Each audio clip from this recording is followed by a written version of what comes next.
In 2023, a team of experts that included geneticists, archaeologists, and historians published a paper detailing the genetic history of Scandinavia from the Roman Iron Age to the present.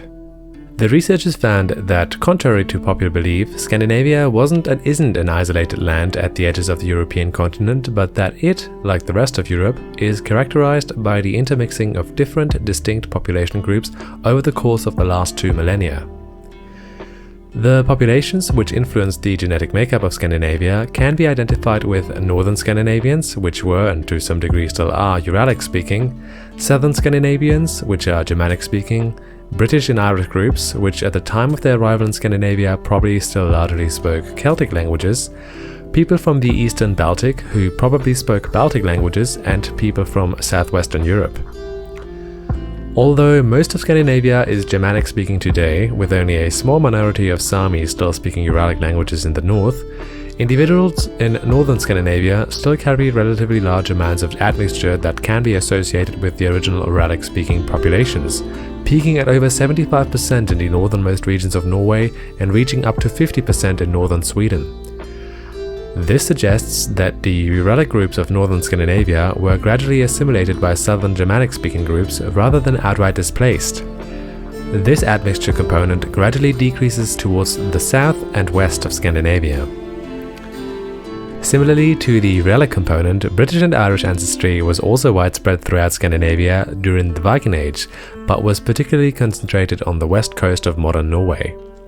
Interestingly, some examples of individuals with this admixture are found during the time of the Anglo-Saxon migrations already, indicating a certain degree of backflow of migrants from Britain back to Scandinavia during this period. The effect of this backflow wasn't nearly as pronounced as the influx of British and Irish genes during the Viking Age, however, suggesting a smaller total amount of migrants entering Scandinavia from Britain and Ireland at the time of the Anglo-Saxon migrations. This admixture component is still present in modern Scandinavians, particularly in Western Scandinavia, but to a lesser degree than in the Viking Age. Similarly, admixture from the Eastern Baltic was quite prominent in individuals on Gotland and central Sweden during the Viking Age, but has since decreased and is relatively low in modern Swedes. Interestingly, the admixture from Britain and Ireland seems to have entered Scandinavia during the early Viking Age, whereas most of the admixture from the Baltic arrived during the late Viking Age, corresponding to an earlier focus of Viking activities to the west, before also targeting the east. Both of these admixtures seem to have been carried into Scandinavia largely by females. This could be either due to slaves being taken on raids or due to alliances between local and foreign elites. For both cases, possible evidence was found in the archaeological record. Apart from these influences from neighboring regions, admixture from southwestern Europe could also be found in Scandinavia during the Viking Age, particularly in Denmark, southern Sweden, and Norway. Just like the other admixture components, this one markedly decreased after the Viking Age as well. Because of the decrease of non-Scandinavian ancestry, modern Scandinavians are still mostly of local Scandinavian, split into Southern Germanic and Northern Uralic descent, with some lingering genetic influence from Britain and Ireland in the west and the Eastern Baltic in the east, although the Baltic influence seems to be of a much lesser magnitude. The reason for the relatively stark decline in these foreign admixture components after the Viking Age is not entirely clear, but it could be due to overrepresentation in the ancient samples, or due to social pressures which led to selective marriages in favor of people with local ancestry instead of foreigners. Interestingly, this means that modern Scandinavians appear less genetically diverse than their Viking Age ancestors, but both they and their modern counterparts differ substantially from the pre-Viking Age inhabitants of the peninsula, which, according to the study's authors, were much closer to Neolithic and Mesolithic hunter-gatherers than any modern European population. These hunter-gatherer-like ancient Scandinavians didn't carry any Uralic ancestry either, but samples from the Viking Age did. This would suggest that Uralic populations entered Scandinavia from the north at some point before or during the Viking Age.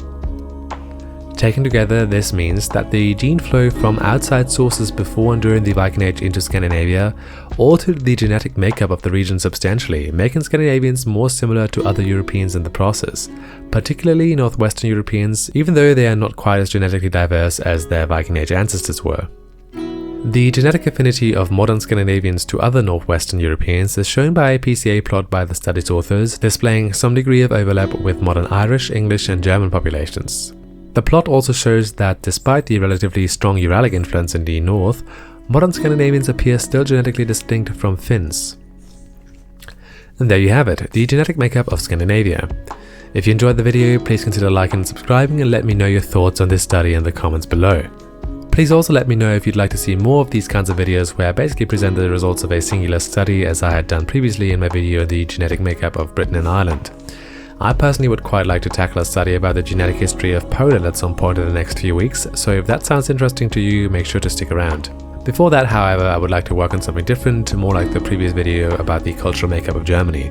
My academic background is primarily in ancient history and not in genetics, so I feel more comfortable talking about that than about genetics.